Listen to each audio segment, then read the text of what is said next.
এত সহজেই যে ঘরে চিকেন ফ্রাই তৈরি করা যায় আপনারা ভাবতেই পারবেন না। আমার এই রেসিপিটি দেখার পর আমার মনে হয় বাহির থেকে আপনারা চিকেন ফ্রাই কিনে খাবেন না। আসসালামু আলাইকুম everyone, welcome back to my channel. আজকে এমন একটি টেকনিকে আপনাদের চিকেন ফ্রাই তৈরি করে দেখাবো যেটা হবে স্বাদে গুণে একদমই সেরা। সব কিছু যদি রেডি থাকে এই চিকেন ফ্রাইটা তৈরি করতে আপনাদের 10 মিনিটের বেশি সময় লাগবে না। চলুন কথা না বাড়িয়ে মূল রেসিপিটি দেখে আসি।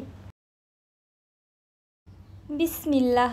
চিকেন ফ্রাই বানানোর জন্য এখানে আমি দুইটি চিকেনের ব্রেস্ট পিসকে এরকম ফিঙ্গারের আকারে কেটে নিয়েছি। দেখতেই পাচ্ছেন পিসগুলো কিন্তু খুব বেশি বড় বা মোটা না, আবার অনেক বেশি পাতলাও না, ঠিক ফিঙ্গারের আকারেই কেটে নিয়েছি। এবার এর মধ্যে দিয়ে দিচ্ছি একটি ডিম, 1 টেবিল চামচ টমেটো সস,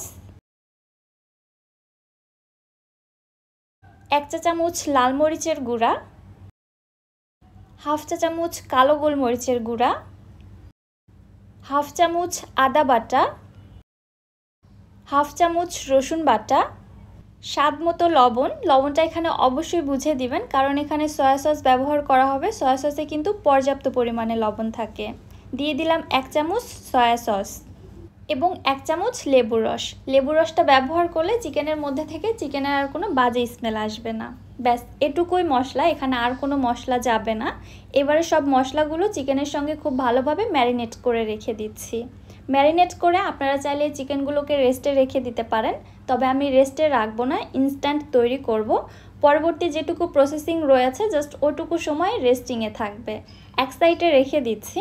এবার অন্য একটি মিক্সিং বোলের মধ্যে নিচ্ছি 2 কাপ ময়দা, হাফ চামচ কর্নফ্লাওয়ার। কর্নফ্লাওয়ারটা অবশ্যই ব্যবহার করার চেষ্টা করবেন, এই চিকেন ফ্রাইটাকে কর্নফ্লাওয়ারটা অনেক বেশি ক্রিস্পি করবে। 1 চামচ দিলাম লাল মরিচের গুঁড়া, হাফ চামচ হলুদের গুঁড়া। হলুদের গুঁড়াটা অপশনাল, এটা চাইলে স্কিপ করা যেতে পারে, তবে দিলে চিকেন ফ্রাইয়ের কালারটা ভালো আসে। হাফ চামচ দিচ্ছি আদা গুঁড়া, হাফ চামচ রসুন গুঁড়া। আচ্ছা, আপনাদের হাতের কাছে যদি আদা রসুনের গুঁড়াটা না থাকে তাহলে এটা বাদ দিতে পারেন। আরও দিচ্ছি হাফ চামচ কালো গোলমরিচের গুঁড়া, 1 চা চামচ লবণ। এবার একটি হ্যান্ড হুইস্ক দিয়ে সব শুকনো উপকরণগুলো খুব ভালোভাবে মিশিয়ে নিচ্ছি। সব উপকরণগুলো খুব ভালোভাবে মিশিয়ে নিলাম। এবারে রয়েছে টুইস্ট। এখানে ময়দার মিশ্রণের মধ্যে এভাবে অল্প অল্প করে পানি ছিটিয়ে দিয়ে ময়দার ক্রাম্বস তৈরি করে নিব। এভাবে ময়দার ক্রাম্বস তৈরি করে নিলে চিকেন ফ্রাইয়ের উপরের অংশটা অনেক বেশি ক্রিস্পি হয়। যারা চিকেন ফ্রাইয়ের উপরে সেই ক্রিস্পি লেয়ারগুলো তৈরি করতে পারেন না তাদের জন্য এই রেসিপিটা আরও বেশি ইজি হবে। একদম পানির মতো সহজে তৈরি করে নিতে পারবেন। এখানে একবারে বেশি পরিমাণে পানি দেওয়া যাবে না, অল্প অল্প করে পানি ছিটিয়ে ছিটিয়ে মিশিয়ে ক্রাম্বসগুলো তৈরি করে নিতে হবে। প্রায় 7 থেকে 8 ধাপে অল্প অল্প করে পানি ছিটিয়ে আমি ঠিক এরকম ক্রাম্বস তৈরি করে নিলাম। দেখতে পাচ্ছেন যেমনটা চেয়েছিলাম। এখানে কিন্তু ময়দার কোনো বড় দলা নেই, একদম ছোট ছোট ক্রাম্বসে পরিণত হয়েছে। এবারে এগুলোর মধ্যে যে এক্সট্রা ময়দাটা রয়েছে ওইটা আলাদা করে ফেলার জন্য আমি একটি স্ট্রেনারে এগুলোকে ছেঁকে নিচ্ছি। নেড়েচেড়ে একটু ভালোভাবে ছেঁকে নিব, এর মধ্যে যেন এক্সট্রা কোনো ময়দা না থাকে। এইভাবে ময়দার ক্রাম্বসগুলোকে আলাদা করে নেওয়ার পরে এগুলোকে আমি অন্য একটি মিক্সিং বোলের মধ্যে নিয়ে নিচ্ছি।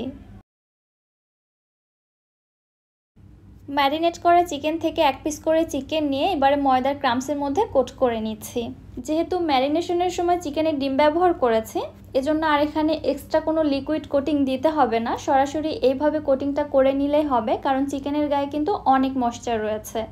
সো খুব ইজিলি ময়দার ক্রাম্বসগুলো চিকেনের সঙ্গে লেগে যাবে।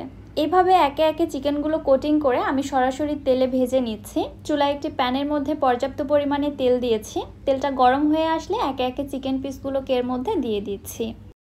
চুলার হিট মিডিয়ামে রেখে চিকেনগুলোকে উল্টে পাল্টে সময় নিয়ে ভেজে নিচ্ছি। চিকেনগুলো কুকড হওয়া পর্যন্ত এবং উপরটা ক্রিস্পি হওয়া পর্যন্ত। হাই হিটে এগুলোকে ভেজে নেওয়া যাবে না, এতে করে চিকেনটা কিন্তু ভেতরে কাঁচা থাকার সম্ভাবনা থেকে যায়। যদিও বা চিকেন সেদ্ধ হতে খুব একটা বেশি সময় লাগে না, 6 থেকে 7 মিনিট ভেজে নিলেই এনাফ। উপরটা ক্রিস্পি হওয়া পর্যন্ত সময় নিয়ে ভেজে নিচ্ছি। যখন সুন্দর মতো একটা কালার চলে এসেছে এ পর্যায়ে আমি তেল ঝরিয়ে উঠিয়ে নিচ্ছি।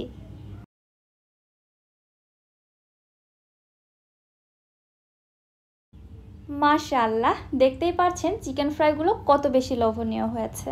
একদমই ঘরোয়া মশলায় এবং ডিফারেন্টভাবে চিকেন ফ্রাইটা তৈরি করে দেখানোর চেষ্টা করেছি, তবে খেতে হয়েছে আলহামদুলিল্লাহ অনেক বেশি মজা। এইভাবে চিকেন ফ্রাই তৈরি করার একটি প্লাস পয়েন্ট হচ্ছে এই চিকেন ফ্রাইগুলো তৈরি করার কয়েক ঘন্টা পরেও ঠিক একই রকম ক্রিস্পি থাকে। আমি আগের দিনে রাত্রে বানিয়েছিলাম, পরের দিনে সকালে খেয়েছি, ঠিক একই রকম ক্রিস্পি ছিল। কেএফসি বিএফসিতে চিকেন ফ্রাই যে লেয়ারগুলো তৈরি করা হয়, ওই লেয়ারগুলো যারা ক্রিয়েট করতে পারেন না তারা এই টেকনিকটা ফলো করতে পারেন, আপনাদের কাজ 10 গুণ সহজ হয়ে যাবে। রেসিপিটি আপনাদের কাছে কেমন লাগলো অবশ্যই আমাকে কমেন্ট করে জানাবেন। ভিডিও ভালো লাগলে চ্যানেলটি সাবস্ক্রাইব করে দিবেন এবং যারা ফেসবুক পেজ থেকে দেখছেন পেজটিতে একটি ফলো দিয়ে দিবেন। আজকের মতো বিদায় নিচ্ছি। আল্লাহ হাফেজ।